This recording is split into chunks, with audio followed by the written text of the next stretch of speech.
Voilà, invité du 19-20, Gérard Chivardi. Bonsoir, merci d'avoir accepté notre invitation.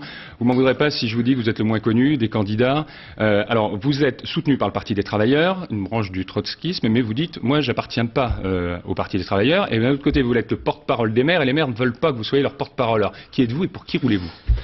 Je suis le candidat de maire socialiste, tout simplement. Il y a déjà une candidate socialiste. C'est vous qui le dites, je vous... C'est pas moi, hein, les Oui, bon, on le dit, bon, ça, voilà, c'est tout. Je n'aurai pas de commentaire là-dessus, je suis entouré de maires de tous bords politiques, du Parti des Travailleurs et... Mais pourquoi soutenu par le Parti des Travailleurs? Parce que nous sommes mis d'accord sur une plateforme de travail, voilà. Ouais. Et là, je préférerais qu'on vienne... Oui, on va y venir, mais c'est juste pour essayer de vous cerner quand même, parce que ça fait pratiquement 3 candidats trotskistes. Non, je ne suis pas trotskiste, tout le monde le sait, je suis socialiste, un point c'est tout. Alors, sans carte. Bon, comme, on a parlé de la santé il y a un instant. Oui. Alors, vous, c'est un peu votre cheval de bataille, c'est service public, ruralité, mais alors en vous détachant complètement de l'Europe. Rupture totale. Pourquoi et comment c'est possible aujourd'hui? Pas de l'Europe. Des traités européens et du traité de Maastricht. Que vous avez signé? Parce que j'étais au Parti Socialiste, parce que François Mitterrand nous avait expliqué que c'était la solution idéale. Bon, il nous a menti, hein. On en a subi les conséquences, il faut le reconnaître, on n'en parle plus. Bon, voilà. Alors pourquoi rupture? Non mais, je viens d'entendre parler de la santé, parce que ça m'inquiète ce que j'ai entendu. Avec les maires qui m'entourent, nous sommes pour la réouverture de tous les hôpitaux et de toutes les maternités de proximité. Mais y compris dans les villes, pas qu'en milieu rural. Déjà, je réponds à un journaliste qui a parlé. Deuxièmement, nous demandons et exigeons qu'on nous rembourse les 175 milliards d'euros que l'État fait cadeau aux grandes entreprises et qui font qu'il y ait un trou de la sécurité sociale. Si on rentre ces 175 milliards d'euros qui nous sont dus aux ouvriers et aux patrons, puisque c'est logiquement l'État n'aurait pas assimilé la sécurité sociale. Il n'y aura plus de trous et on pourra soigner les gens convenablement.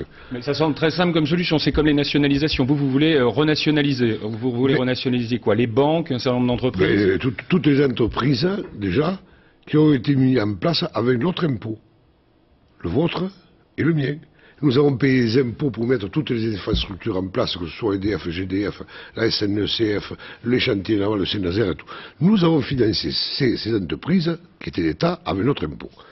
L'État les a bradées à une somme ridicule à des fonds privés, et maintenant les fonds privés font des milliards, alors que ces milliards devraient nous appartenir. On nous parle toujours d'un retour d'investissement. Là, au moment où il y aurait un retour d'investissement pour les Français, pour le peuple français, on a tout bradé à des fonds de pension. C'est un discours qui est un peu surprenant de la part d'un chef d'entreprise. Vous êtes vous aussi chef d'entreprise. Mais c'est un discours qui s'adresse au monde ouvrier, à mes ouvriers, à moi-même. Moi, je me considère comme un ouvrier, comme n'importe quel ouvrier. Vous savez, l'artisan, moi je travaille toute la journée avec mes ouvriers. Je suis au même titre qu'eux. Mais quand je vois quand même qu'on a bradé le patrimoine français, bradé, à des gens qui font des milliards sur de l'argent que nous avons payé, nous, je dis non, stop, il faut arrêter. Et nous, les maires, nous disons en plus, il faut sortir du traité de Maastricht. Il faut revenir... Les maires socialistes, comme vous dites. Oh, il y a des maires de tout bord. Parce que vous parlez encore au nom des maires qui... Ah, mais vous savez, il y en a beaucoup, hein.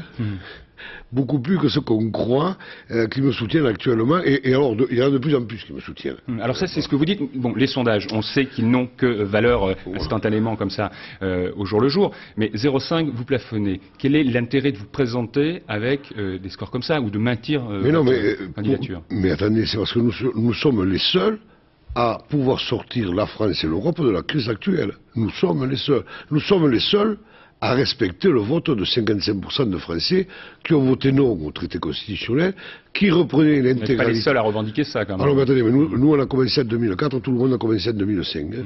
Il faut le savoir. Hein. Nous avons commencé, nous les maires, en 2004, à faire des réunions, partout avec les maires qui m'entouraient, pour expliquer aux citoyens le danger que comportait le traité constitutionnel, qui reprenait en totalité le traité de Maastricht et toutes les directives. Au second tour, vous donnerez des consignes de vote? Non. Le vote appartient à tous les citoyens. Il est individuel, le vote. Les gens voteront. Vous irez voter? Je voterai blanc. Très bien. Écoutez, merci beaucoup, en tout cas, d'avoir accepté notre invitation. C'est moi qui vous remercie. Même si on ne sait pas tout sur vous, on connaîtra peut-être un peu mieux. Merci beaucoup.